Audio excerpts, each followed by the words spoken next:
pulanglah ke rumahmu. Karena sesungguhnya apa yang kamu lihat di luar rumahmu tentang perempuan itu ada pada diri istrimu. Dalam satu keterangan disebutkan begitu banyak perempuan yang ditempatkan di dalam api neraka. Karena apa coba? Banyak rumah tangga yang gagal dalam pernikahannya bukan karena kurangnya cinta.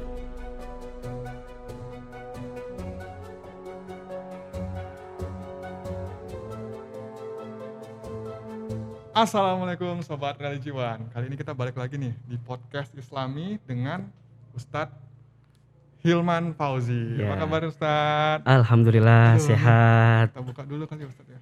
Boleh buka ya? Bismillah ya. Ngelasan nih. Ya. Sehat Ustadz ya? Alhamdulillah sehat. Mas Dani gimana? Alhamdulillah sehat. Sehat ya. Nah ini Ustadz, ini lagi viral banget di luar sana tuh. Akui berselingkuh, Ayus dan Nisa Sabian minta maaf ke keluarga.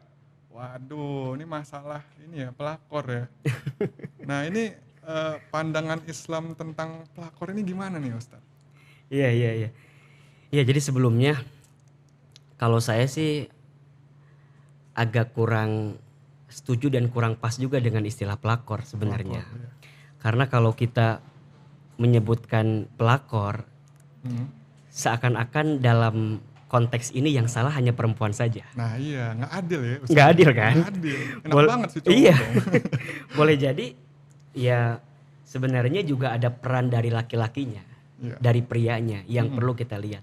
Maka poin pertama yang perlu kita pastikan adalah jangan mudah untuk menjudge, jangan mudah untuk melontarkan kalimat-kalimat negatif Iya. dengan negasi yang kurang baik gitu. Apalagi netizen Indonesia ini ya Ustaz ya, di sosial media. Ya termasuk ngeri-ngeri ya suaranya. dengan kalimat-kalimat pelakor misalnya ya, perebut laki orang atau perebut suami orang, rasanya harus coba kita tahan untuk tidak melontarkan kalimat tersebut. Iya. Kalau benar juga, kalau benar misalnya benar, gitu ya ya. kejadiannya, ya itu sama dengan ghibah kan, menceritakan hal yang tidak baik Iya, juga. udah dia yang ngapain kita nama-nama dosa. Ngapain juga aja, namanya dosa Ustaz juga ya. kan. Kalaupun salah itu fitnah jatuhnya. Dan kita tahu dalam Islam itu fitnah lebih kejam daripada pembunuhan. Aduh. Jadi ya ini kan sebenarnya ujiannya bukan untuk siapapun gitu ya, bukan untuk orang yang barangkali dalam kasus ini dilihat misalnya siapa gitu. Tapi yang paling penting boleh jadi ujiannya bagi kita gitu. Iya. Ujiannya bagi kita sebagai netizen, sebagai orang yang ngelihat. Udah gatel banget. Udah gatel banget nih ya kan. Boleh jadi ujiannya untuk kita agar mampu menahan diri, mengendalikan cara pandang kita terhadap satu masalah agar tidak menjadi dosa baru bagi kita gitu. Tapi kalau untuk kayak selingkuh segala macam itu azabnya itu apa sih Ustaz kalau dalam Islam ya? Kalau misalkan Iya. Jadi yang pertama memang selingkuh atau merebut kebahagiaan dari orang lain gitu ya, dengan cara yang tidak baik, tentu itu perkara yang tidak diperbolehkan dalam agama Islam. Iya. Boleh jadi haram hukumnya. Sebagaimana ada satu hadis ini bagus sekali yang boleh jadi relate dengan kondisi yang tadi ditampilkan ya, gitu ya. Ini hadisnya dari Abu Hurairah radhiyallahu an, Nabi SAW bersabda, "Laisa minna man khabbaba imra'ata ala zawjiha au 'abdan ala sayyidihi." Bukan golongan kami, kata Nabi SAW, seseorang yang menghancurkan hubungan baik antara seorang istri dan suaminya, dan atau seorang budak dengan tuannya. Nah, dalam beberapa pendapatnya para ulama memahami khabbaba itu dengan istilah ada indikasi memang ingin menghancurkan hubungan. Boleh misalnya hubungan suami istri dihancurkan oleh pihak lain, baik itu laki-laki ataupun perempuan di luar daripada suami istrinya. Atau boleh juga ada pemahaman lain ketika misalnya seorang mertua gitu, karena gak suka dengan menantunya, kemudian cerita kepada si anak laki-lakinya tentang si istrinya, kemudian sampai mereka jadi retak hubungannya, juga itu tidak boleh masuk kategori yang ini. merusak hubungan itu Merusak hubungan, perkara yang kemudian mengakibatkan permusuhan di antara keduanya padahal tidak ada masalah apa-apa, itu adalah perkara yang tidak boleh. Dan bicara azab ya walau alam bisawab gitu ya. Allah yang lebih tahu. Itu Yang kan jelas kalau nggak ada masalah nih Ustaz, kadang kan ada tuh kayak kita udah tahu nih, wah si ada masalah, misalnya si cowoknya kasar atau apa, tapi si ceweknya nurut terus. Nah kita mungkin sebagai keluarga, sebagai teman dekat, sengaja tuh buat ngancurin biar sadar tuh si cewek, kan ada aja tuh yang gitu-gitu. Tapi kalau itu dibolehkan Ustadz? Ya tetaplah gini, kita kan tidak bisa melihat dengan kacamata kita sebagai orang luar. Iya. Kadang yang namanya hati itu kan nggak bisa kita tebak. Benar. Boleh jadi ketika ada seseorang yang curhat sama kita tentang rumah tangganya, kita kan hanya bisa menyimpulkan dari curhatan dia. Iya, di satu orang. Satu orang. Iya. Kita belum bisa cross check kepada pasangannya yang kemudian jadi objek di antara keduanya. Makanya di antara pesan Islam juga, kalau kita sudah berumah tangga, belajarlah untuk menutup setiap kekurangan dari pasangan kita. Karena jika sudah memulai untuk menceritakan tentang aib, kekurangan daripada rumah tangga kita, biasanya ujungnya adalah sesuatu yang tidak baik gitu. Iya. Yang namanya ngomongin ya yang namanya ngomongin orang gitu ya, ngomongin sesuatu yang merugikan bagi kita, pasti kita akan menguntungkan apa yang menurut kita dan merugikan apa yang menurut kita tidak baik dalam kacamata kita gitu. Makanya ya harus hati-hati gitu, harus hati-hati. Termasuk juga perkara yang tidak boleh itu adalah misalnya saya sudah berumah tangga nih. Kemudian saya dapat kabar dari seseorang lain tentang istri saya. Iya. Agar saya kemudian jadi hancur rumah tangganya, itu nggak boleh. Contohnya saya diceritakan, Ustadz, istri antum tuh begini, sampai kemudian ana jadi sebel sama istri ana. Iya, ana jadi kemudian kesal sama istri ana, jadi marah, dan ujungnya gara-gara itu terjadilah satu percekcokan yang begitu dahsyat, pada akhirnya kemudian bercerai. Itu juga tidak boleh. Termasuk, ini mohon maaf ya, kalau ada seorang perempuan yang senang sama laki-laki yang dia sudah menikah, kemudian dia minta sama laki-laki itu, ceraikan istrimu. Wah, itu untuk kemudian mencintaiku, itu juga tidak boleh. Jadi perkara yang apa ya, istilahnya merebut kebahagiaan, boleh lah ya, Ustadz. mengambil sesuatu dengan cara yang zolim, padahal tidak ada masalah apa-apa dengan mereka berdua, tapi dengan hadirnya kita menjadi tambah kisruh, tambah sesuatu yang jadi rumit, itu perkara yang tidak diperbolehkan. Tapi ada lagi nih Ustadz, kayak misalkan si cowok itu ternyata dia lebih cinta nih sama yang ini perkara cinta nih, ternyata sama istrinya dia nggak cinta, itu sebenarnya cinta kah atau nafsu ya? Iya, jadi gini, saya seringkali menerjemahkan cinta itu kan rasa yang mulia ya, yang dianugerahkan oleh Allah yang Maha Cinta. Harusnya ketika seseorang mendapatkan anugerah rasa cinta di hatinya, membuat rasa itu semakin menjadikan dirinya semakin dekat dan taat kepada Allah, bukan sebaliknya. Kalau ada seseorang di antara kita yang mengatasnamakan cinta, tapi dalam hari-harinya dengan mengatasnamakan cinta itu malah membuat dia jauh dari Allah, melanggar aturan Allah, melakukan sesuatu yang dibenci oleh Allah, rasanya itu bukan definisi cinta. Itu namanya nafsu. Yang nafsunya dibelenggu oleh setan yang ingin kemudian mendatangkan hal-hal yang dosa dan maksiat.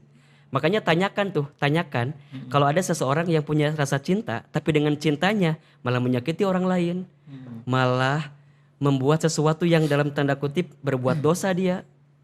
Hati-hati, boleh jadi itu bukan cinta. Banyak tuh orang sekarang gampang banget bilang cinta gitu ya. Boleh jadi itu bukan cinta, boleh jadi itu hanyalah nafsu sesaat. Modus. Nafsu sesaat. Termasuk ketika ada seorang perempuan yang mencintai seorang laki-laki yang sudah beristri. Kita perlu sedikit mengevaluasi diri sih, apakah benar itu cinta atau hanyalah nafsu sesaat.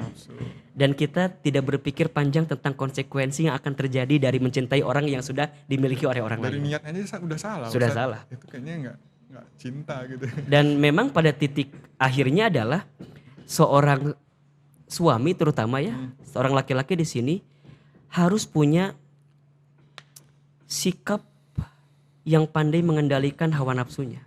Makanya dalam kasus yang disebut pelakor gitu ya, kalau saya sih tidak 100% menyalahkan sisi perempuannya.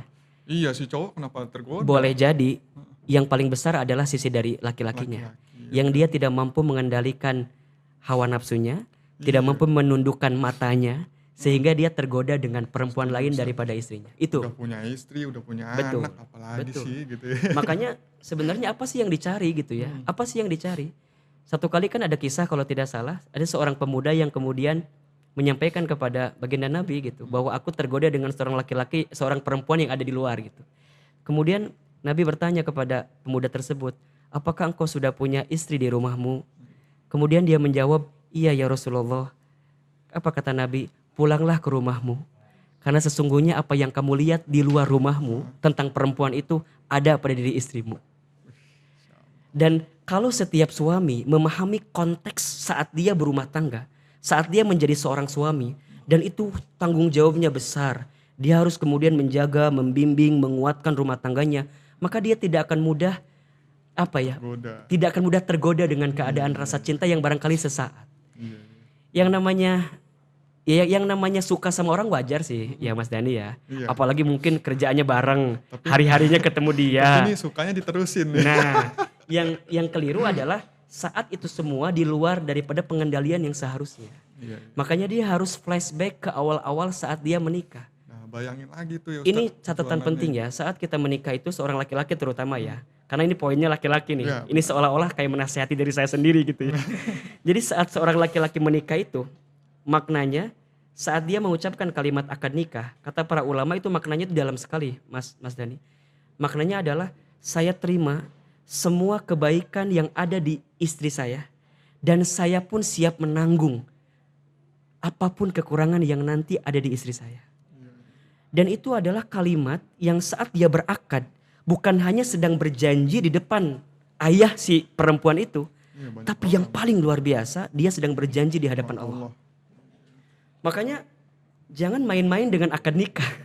Iya. Jangan main-main dengan kalimat yang dilontarkan ketika dia menikah. Karena itu disebut dengan mitsaqon golizo katanya. Perjanjian yang kuat, kesepakatan yang agung, malaikat mencatat, semesta menjadi saksi, dan Allah menerima janji kita di saat itu. Jadi bukan hanya sedang berjanji kepada calon kita, bukan hanya sedang berjanji kepada ayah calon kita, bukan. Tapi yang paling Langsung penting ke dia Allah. sedang berjanji kepada Allah. Wah, itu Maka saat dia berumah tangga, jadi seorang suami dia nggak akan mudah untuk untuk menodai gitu. Iya, iya. Kata-kata yang sudah dia ucapkan, ikrarkan di hadapan Allah gitu. Dan kalau sudah begitu, harusnya Allah. kita bisa belajar untuk mengendalikan hawa nafsu kita gitu. Tapi nih Ustaz, Mhm. gimana ceritanya kalau poligami?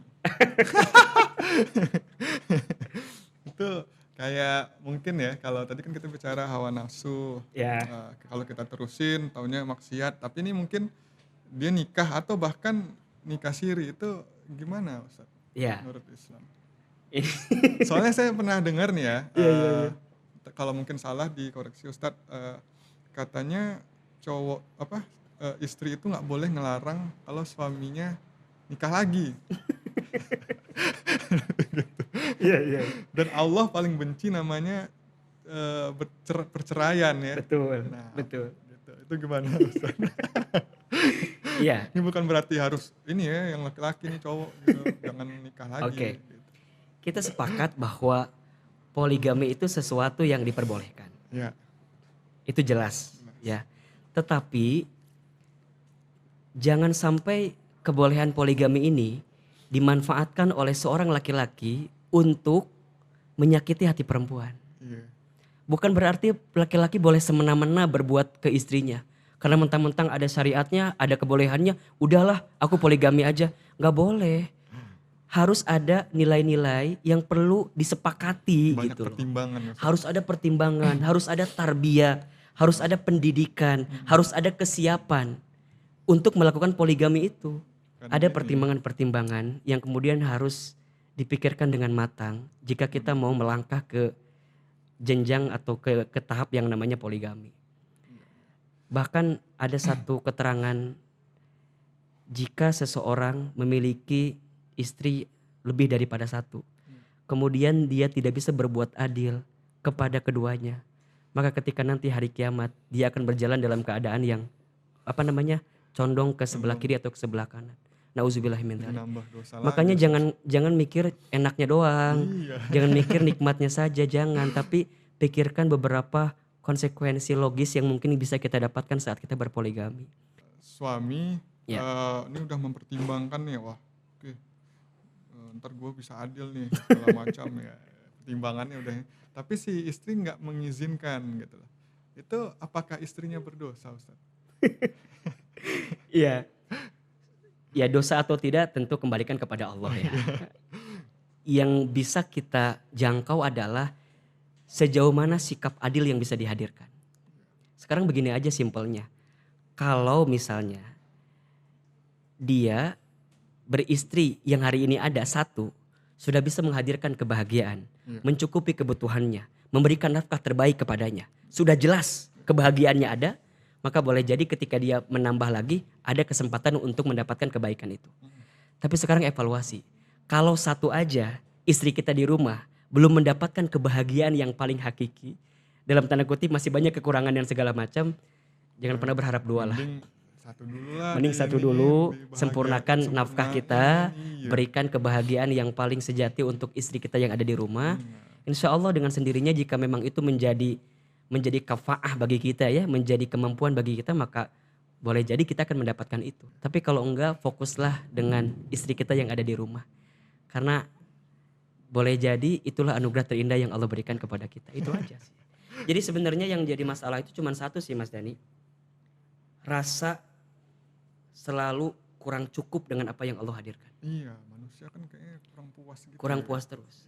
Ada aja. Makanya di antara pelajaran yang paling penting ya, dalam rumah tangga itu, pelajaran untuk saling menerima apapun yang dihadirkan oleh pasangan kita. Kalau di rumah tangga sudah tidak ada rasa saling menerima, pasti pada ujungnya akan terjadi cekcok, pertengkaran. Karena dua-duanya ngerasa nggak cukup. Contoh misalnya, seorang istri nih, ketika suaminya memberikan nafkah kepadanya, boleh jadi kurang. Iya. Tapi sikap yang perlu kita hadirkan sebagai seorang istri adalah menerima apa yang suami kita berikan. Mensyukuri. Ingat, dalam satu keterangan disebutkan begitu banyak perempuan yang ditempatkan di dalam api neraka. Karena apa coba? Karena dia tidak bisa menerima dan pandai berterima kasih kepada apa yang suaminya berikan. Makanya seorang istri harus belajar untuk menerima, belajar berterima kasih dengan apa yang dihadirkan oleh suami kita. Jangan apa-apa kurang. Misalnya gitu, ngomel terus. Termasuk juga seorang suami. Iya. Wahai suami, ketika Anda misalnya mencintai istri Anda, kemudian pelan-pelan ketika Anda berumah tangga barangkali sudah mulai berkurang cinta itu. Karena mungkin ngelihat orang di luar sana ada perempuan yang lebih cantik dan segala macamnya. Iya. Ingatlah masa-masa awal ketika engkau mencintainya. Iya. Ingat awal-awal ketika engkau PDKT sama dirinya. Ingat masa-masa manis yang pernah engkau hadirkan saat engkau ingin memilikinya. Maka ketika itu dihadirkan, engkau tak akan mudah memalingkan matamu untuk melihat perempuan lain. Karena pada hakikatnya, apa yang ada di perempuan lain itu ada pada diri istrimu gitu. Jadi saling nerima. Dan katakan dalam hati kita bahwa bagaimanapun keadaan pasangan kita, it's the best for me. Itulah yang terbaik bagi saya. Dan belum tentu si cewek itu lebih baik dari istri kita. Dan boleh jadi mungkin dia itu jadi seakan-akan baik dengan kita karena sedang PDKT dengan kita. Iya, sama. Kalau sudah dapat, kalau sudah berhasil dengan yang kita jeleknya barangkali malah itu. mohon maaf ya, lebih Bisa buruk lebih daripada keadaan buruk. pasangan kita saat ini Iya, gitu. Ustaz. Jadi belajarlah untuk menghadirkan sikap nerimo, sikap merasa cukup di rumah tangga. Kalau saya punya tips ya, di rumah tangga saya nih Mas Dani kalau boleh sedikit sharing, ada 3 kalimat yang selalu kami hadirkan di rumah tangga. Ya alhamdulillah saya sudah 9 tahun lah berumah tangga gitu ya. Walaupun mungkin masih terlalu dini juga gitu ya. Iya. Tapi ini pelajarannya adalah ada 3 kalimat yang sering kami hadirkan. Pertama, kalimat terima kasih. Belajarlah untuk mengucapkan terima kasih kepada apapun yang diberikan atau disampaikan oleh pasangan kita. Iya. Bunda, terima kasih. Ayah, terima kasih. Apapun keadaannya. Apapun keadaannya. Yang kedua, belajarlah untuk mengucapkan kalimat saya mohon maaf. Aku mohon maaf. Kita kadang-kadang suka sibuk melihat kesalahan yang ada di pasangan kita daripada melihat kesalahan yang ada di diri kita. Padahal boleh jadi kesalahannya ada di kita. Iya, Maka belajarlah untuk mengucapkan kalimat aku mohon maaf, saya mohon maaf. Dan kalimat yang ketiga adalah aku maafkan kamu. Terima kasih. Terima kasih. maafkan Aku minta maaf. Aku minta maaf, Aku kemudian aku maafkan kamu. maafkan kamu. Kalau itu sudah dihadirkan, rasa-rasanya gitu ya, Iya, iya, iya. insya Allah tidak akan ada hal-hal yang buruk dalam Iya, rumah tangga sama kita. kayak kalau kita orang bilang terima kasih sama kita aja Ih, tuh seneng banget, seneng Ustadz. banget, seneng banget. Apalagi kalau di rumah ya, kalau Ustadz bilang yang 3 Mm-mm. itu hadir tiap hari, tiap Wih, waktu Masya Allah, di rumah. bener. Wah. Dan makanya ada yang bilang begini, banyak rumah tangga yang gagal dalam pernikahannya bukan karena kurangnya cinta, tapi karena kurangnya ilmu dalam menjalani rumah tangga itu. Kalau cinta mah ya barangkali ya wajar ya, yang namanya cinta berubah bertambah itu wajar lah. Apalagi ada bercandaan cinta datang tergantung tanggal bulan katanya. Iya, pas gajian aja sayang-sayang ya sebelum saya.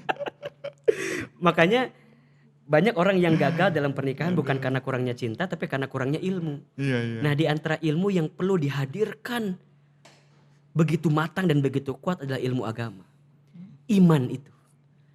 Kalau semua persoalan di rumah tangga dikembalikan kepada iman, dikembalikan kepada ilmu, dikembalikan kepada aturan syariat, maka insya Allah tidak akan ada Insya Allah keegoan, nggak ada. tidak akan ada keegoan yang muncul di antara pasangan itu.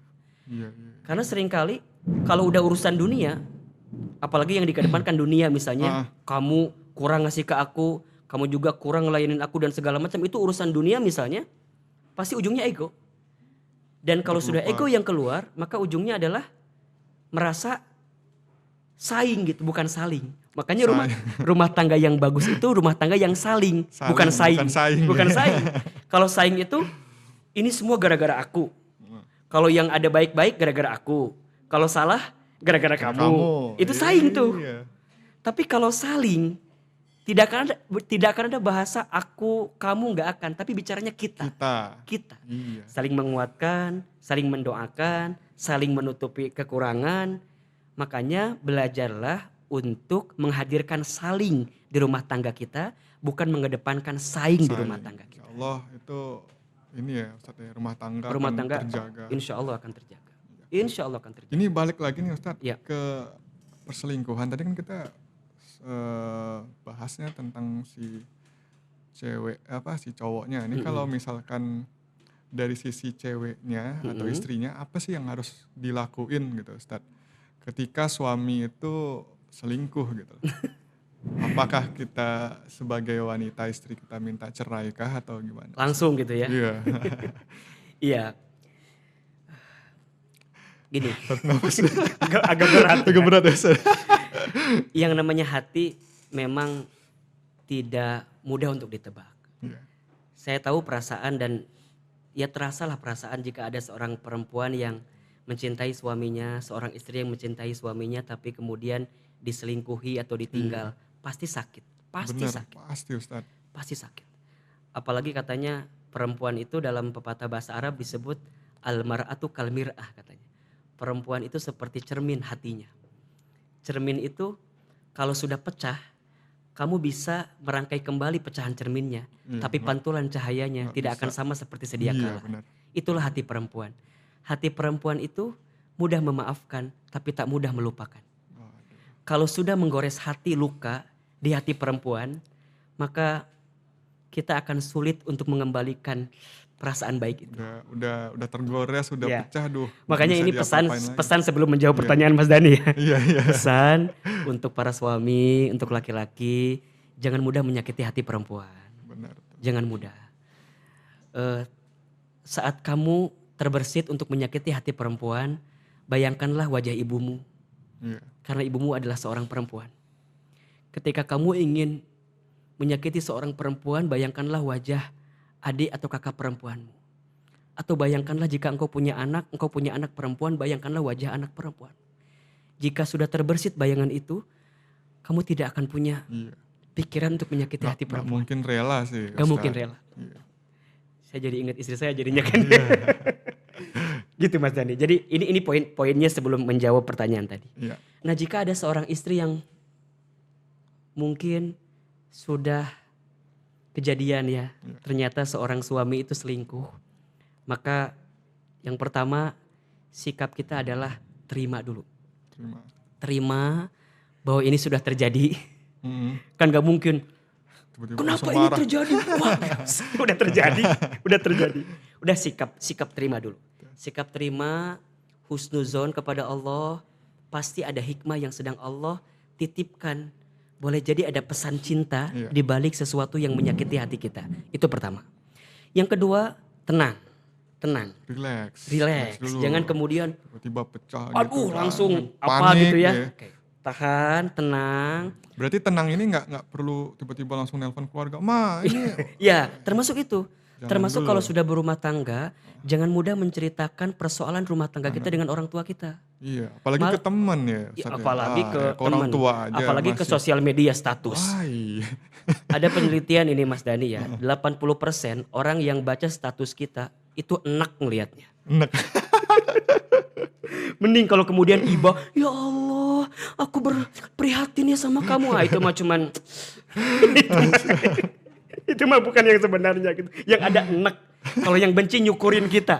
Syukur. Makanya gue bilang jangan mau sama dia dan segala macam. Jadi gimana Ustadz? Keep, tahan. Tahan dulu. Tahan dulu, sabar, tenang. Cross check. Pastiin dulu ya. Pastiin dulu. Hati-hati ya, apalagi kalau kita cuman ngedengernya dari orang lain. Cuman kemudian baca WA-nya dia, baca sosmednya dia saja gitu. Nah terus gimana cara cross check-nya? Ajak suami kita duduk bareng, ngobrol. Sayang, ini kira-kira bener enggak? Iya. Sekeras-kerasnya hati laki-laki, Mas Dani, pasti dia punya sisi kelembutannya. Sentuh kelembutannya itu dengan kelembutan seorang perempuan. Kalau sekarang laki-laki sudah berbuat salah dan kita juga ngotot marah sama laki-laki kita, ujungnya apa yang terjadi? Piring pecah kan? Iya, berantem Ustadz. Berantem. Laki-laki mau tidak mau secara psikologis dia punya apa ya, kehormatan gitu. Apalagi punya, saat itu dia lagi jenuh tuh sama istrinya. iya, apalagi Wah, saat itu dia sedang punya persoalan, sedang jenuh, kemudian diinterogasi ya. iya. Karena beda, ditanya dengan diinterogasi beda. Ada. Nah kita tuh banyak, jadi istri tuh seakan-akan menginterogasi suami kita. Iya. Iya. Interogasi itu belum selesai jawaban udah ditimpa lagi dengan pertanyaan lain gitu kan. Jadi gimana caranya? Belajar tenang, belajar untuk komunikasi, ngobrol. Dan jika kemudian hasilnya adalah ternyata benar suami kita selingkuh, tanyakan, sayang, ayah, apa alasannya? Kenapa? Aku Apa- sudah bosan. Apa yang kurang dari kita misalnya, agar kemudian jadi muhasabah juga buat kita sebagai seorang istri. Boleh jadi ada hal-hal yang mungkin suami kita tidak inginkan dalam hidup kita, tapi kita tampilkan selama ini. Iya, iya. Kan kita nggak pernah tahu yang membuat suami kita berbuat hal seperti itu. Ngobrol. Kayak ada mungkin unek-uneknya. Unek-uneknya tapi nggak apa? tersalurkan gitu loh. Oke. Karena mungkin kurang komunikasi Benar, tuh kurang Ustadz. komunikasi. Nah setelah itu, setelah dia tahu ternyata alasannya adalah misalnya, ya kamu begini, kamu begini, kan pasti nyalahinnya ke kita tuh. Iya. Kita boleh balikin.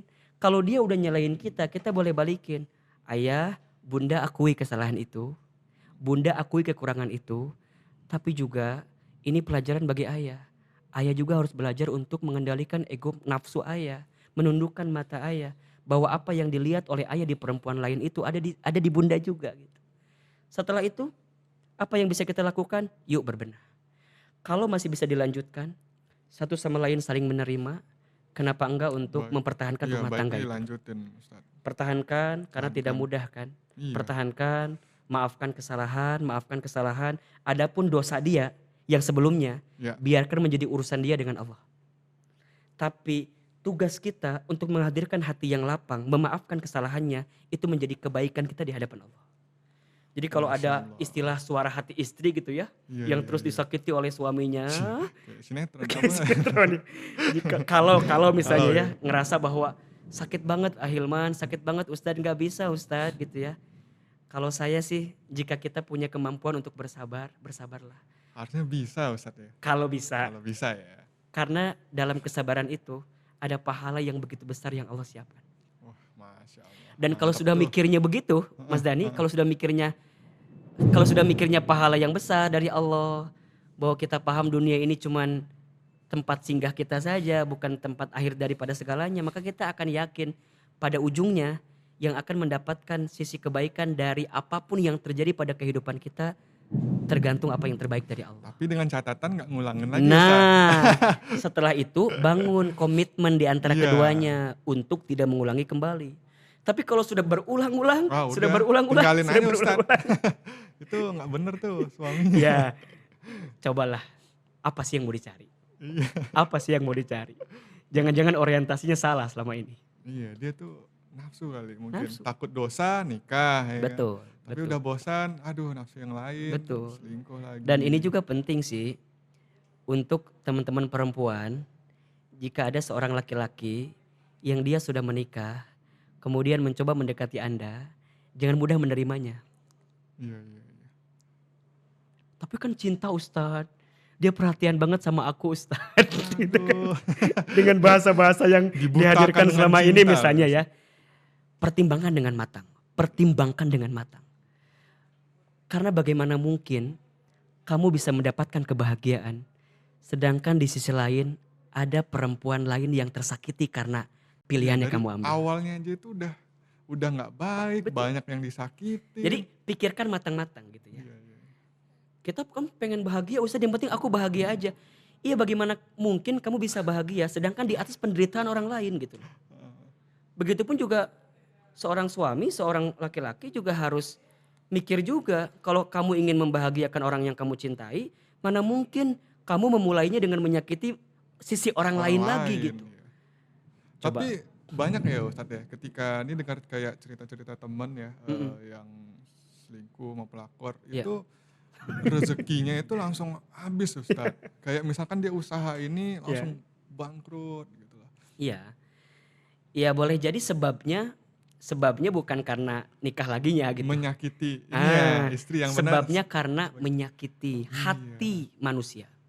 Iya, benar. Apalagi ini menyakiti hati seorang istri Istri yang selama hidupnya pernah bersama dengan iya, dirinya. belum lagi ntar ketika dia selingkuh dia pelit sama istrinya kan. Iya. Wah, makin Makanya harus hati-hati. Saya tertarik dengan kisahnya Umar bin Khattab ya. Satu kali ada seorang sahabat, dia punya seorang istri tuh yang cerewet iya. di rumahnya. Saking cerewetnya sering dimarahin. Kemudian sahabat ini ingin melaporlah kepada Amirul Mukminin, kepada Umar bin Khattab gitu. Datanglah ke rumah Umar. Ketika sampai di depan pintu rumahnya Umar bin Khattab, ketika mau ngetuk pintu, dia nggak jadi ngetuk. Kenapa? Kenapa? Karena ngedengar di dalam rumahnya Umar kalau istrinya Umar juga sedang marah kepada Umar. Senasib dong. Jadi pas dia mau ngetuk, kayaknya nih Umar juga lagi dimarahin sama istri. Malah nanya sama oh Iya. Nah terus apa yang terjadi? Dia nggak jadi ngetuk pintu, kemudian dia balik lagi. Pas saat dia balik, baru beberapa langkah, Umar keluar dari rumah. Dipanggillah sama Umar, wahai sahabat, sini. Tadi kan mau mampir ke rumah, tadi Kenapa jadi nggak mau ke jadi? rumah, iya kenapa nggak jadi? Kemudian dia ceritalah, iya wahai Amirul Mukminin, aku pengen curhat sebenarnya katanya. Curhat apa? Aku punya istri yang cerewet, sering marah. Terus gimana? Tapi pas aku mau curhat kepadamu, aku juga lihat engkau malah dimarahi sama istrimu. Dan aku lihat engkau malah tidak menjawabnya, engkau malah diam saja ketika istrimu marah kepadamu. Apa jawaban Umar? Wahai sahabatku, bukannya aku tidak bisa marah kepada istriku, tapi aku mengingat kebaikan-kebaikan yang pernah dilakukan oleh istriku. Istriku melayaniku, istriku memasak untukku, istriku mengurus anak-anakku, istriku menemaniku, istriku menerimaku. Cukuplah kebaikan-kebaikan itu yang bisa mengendalikan amarahku untuk marah kepada istriku. Sebelum melontarkan marah itu dia nimbang dulu. Ingat kebaikan-kebaikan daripada istri. Sehingga yang keluar di lisannya itu bukan marah lagi. Coba bayangin, Umar yang dikenal tegas, iya. yang dikenal keras, tapi di depan istrinya mampu kemudian mengendalikan egonya, mengendalikan marahnya. Bukan gak bisa marah, tapi Umar menempatkan situasi dan kondisi agar bisa menghadirkan kebaikan-kebaikan sehingga pada akhirnya berdampak kepada kebaikan yang selanjutnya. Coba, kalau setiap suami belajar dari itu semua. Wah, dikatain Ustadz. Gimana Dikatain katanya? suami takut istri. Ntar. Makanya ya dari kejadian apapun yang kita lihat hari ini, sejujurnya ini adalah cara kita untuk muhasabah Iya. dengan rumah tangga kita.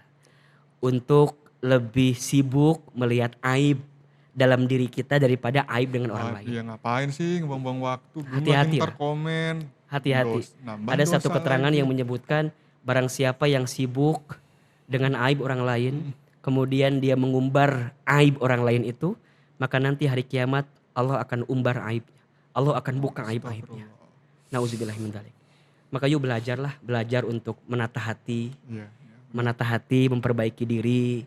Cukuplah apa yang terjadi menjadi pelajaran, jadi hikmah. lebih muhasabah diri. Lebih Ustaz. muhasabah diri, tatap pasangan kita, ngobrol sama pasangan kita. Dan ini juga jadi pelajaran ya, bahwa yang namanya rumah tangga itu kan ibadah yang paling lama ya. Iya. Rumah tangga itu sekolah yang paling lama. Rumah tangga itu waktu bersama yang paling lama. Kalau rumah tangga ibadah yang paling lama, maka hadirkan kebersamaan dengan pasangan kita di rumah tangga sebagai titian-titian tangga ibadah kita di hadapan Allah. Iya. Udah, jangan mudah tercampuri dengan hal-hal yang menjauhkan kita dari Allah ketika di rumah tangga. Termasuk rumah tangga itu sekolah yang paling lama, Mas Dani. Kalau di rumah tangga ada masalah, ada konflik, ada persoalan, ya jangan kaget. Namanya juga sekolah. Sekolah kan tempat belajar, ada ujiannya. Iya. Ya sudah, kita ambil pelajaran itu, kita ambil hikmah dari setiap konflik itu. Mudah-mudahan kita bisa mengambil nilai-nilai baiknya. Karena ingat, sakinah itu ya, rumah tangga sakinah itu bukan rumah tangga yang tidak ada persoalan. Tapi rumah tangga sakinah itu adalah rumah tangga yang ketika ada persoalan datang ke rumah tangga itu, kemudian dia bisa lebih dewasa dengan menghadirkan ketenangan dan sikap terbaik terhadap rumah tangga itu, sehingga Allah angkat derajat rumah tangga itu menjadi kebaikan di hadapan Allah Subhanahu wa taala. Insyaallah. Mudah-mudahan lah ini jadi pelajaran Nih dah buat bagi kita. teman-teman sobat religiwan nih, banyak banget ilmu yang Ustadz Numan kasih nih buat rumah tangga. Iya. Ya kan? Ini berguna banget nih Ustadz buat anak-anak muda yang baru nikah kan. Iya. Jadi jangan mementingkan ego, jadi Iya. lebih ya namanya kita berumah tangga berdua, ya Betul. diskusi berdua dulu ya. Betul. Dan jangan ada namanya kayak selingkuh, wah dia cinta, itu nggak ada, itu nafsu Ustadz ya. Jangan. Jadi ingat kembali tuh perjuangan kita tuh sama istri itu di awal itu seperti Betul. apa Betul. gitu. Dan kita juga ingat orang tua kita punya kakak, punya adik, ketika orang tua kita dilakuin seperti itu, gimana perasaan kita. Betul. Ya mudah-mudahan dari obrolan kita Mas Dani bisa menjadi energi kekuatan ya Iya. bagi rumah tangga. Saya jadi langsung semangat Ustadz. Langsung apa nih? Ya karena bukan yang negatif Ustadz. Iya. Jadi Pokoknya kayak, yakinlah bahwa apa yang Allah hadirkan itu adalah Iya, yang iya. terbaik. Hadirkan rasa cukup, rasa terima kasih, kemudian tadi Bersyukur, kalimat ya. bersyukur, sabar. Ya justru pahala besar itu kan datang saat kita mampu sabar dengan segala kejadian. Iya. Dan kita doakan siapapun yang hari ini sedang boleh jadi tergelincir atau khilaf, kita Khilaf, ya. doakan. Ya kita Tapi doakan. khilafnya jangan berkelanjutan ya Ustadz ya. Ya, kita doakan semoga Itu mah niat deh. ya kalau hilaf ya kita doakan lah. Kita doakan yang terbaik gitu ya. Amin. Dan tetap kita hadirkan rasa maaf. Karena bagaimanapun setiap orang pasti pernah punya dosa, Pasti. pasti pernah punya kesalahan. Dan tugas kita, ujian kita adalah selama dia mau berubah dan meninggalkan segala bentuk keburukan, maka maafkan. Terima kasih waktunya. Sama-sama Mas Dani, terima Ustadz kasih. Hilman. Semoga bermanfaat nih buat sobat religiwan. Sama-sama. Terima kasih sobat religiwan sudah menonton, kita udah banyak bincang tadi seputar pernikahan, perselingkuhan, banyak deh pokoknya. Semoga ilmu ini bisa diambil nih buat Amin. sobat-sobat religiwan di luar sana. Terima kasih. Assalamualaikum warahmatullahi wabarakatuh. Waalaikumsalam warahmatullahi wabarakatuh.